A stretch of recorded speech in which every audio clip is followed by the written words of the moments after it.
బ్రహ్మర్షి బ్రహ్మర్షి పితామహ పత్రిజీ జగద్గురుదేవులైన పత్రిజీ మహారాజు మాతా స్వర్ణమాలమ్మకు ఆత్మ ప్రణామాలు, నా పాదాభివందనాలు తెలుపుకుంటూ, మాస్టర్స్, ఈరోజు షైన్పల్లి గ్రామంలో చిలక రాములు గారు మా బావగారు అయిన అటువంటి ఆయన ఇంట్లో శ్రీ సత్యనారాయణ స్వామి వారి వ్రతం చేసి ఉన్నారు.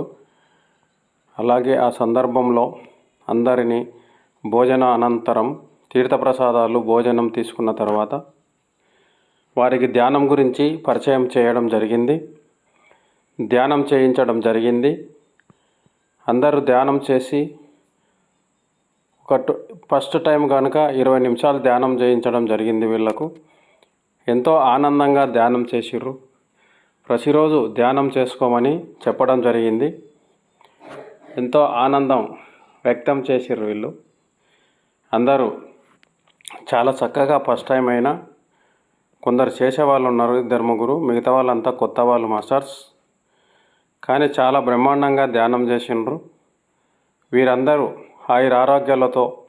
అంటే పత్రిసారి ఏం చెప్పినాడంటే, ధ్యానం సకల రోగ నివారిణి, ధ్యానం సకల రోగాలను నశింపజేస్తుంది, నో డాక్టర్ నో మెడిసిన్ అన్నాడు ఆయన. No hospital no doctor. అలాగే సకల భోగకరిణి అన్నాడు. అంటే అన్ని ఆనందాలను ఇస్తుందని సెలవిచ్చి ఉన్నారు శ్రీ పత్రి మహారాజు.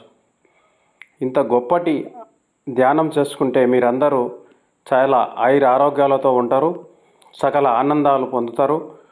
మీరు ఎంతో ఆనందంగా ఉండి మీరు ఆరోగ్యము తర్వాత మీరు రోజుకు 3 గంటలు ధ్యానం చేయగలిగితే సకల భోగాలు మీకు సిద్ధిస్తవి. తర్వాత మీ వయసు ఎంత ఉంటే అంత చేసుకుంటే మీ ఆరోగ్యము బాగుంటుంది.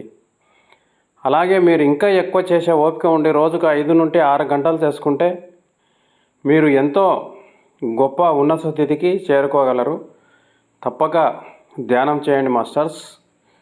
ధ్యానంతో అన్నీ లభిస్తవి, సమస్తము లభించగలవు ధ్యానం ద్వారా. మనకు దగ్గర ధ్యాన ధర్మ ఆశ్రమం ఉంది. అలాగే అచ్చంపేట దగ్గర ఓంకారేశ్వరం ఉంది, ఇంకా కడతాలు కూడా ఉంది. ఎక్కడో దగ్గర మనకు ప్రోగ్రాం జరిగినప్పుడు మిమ్మల్ని తీసుకెళ్తాను. అందరూ వచ్చి చక్కగా ధ్యానం చేసుకోండి, సమస్తము మీకు లభిస్తుంది. జై పత్రిజీ, జై జై పత్రిజీ.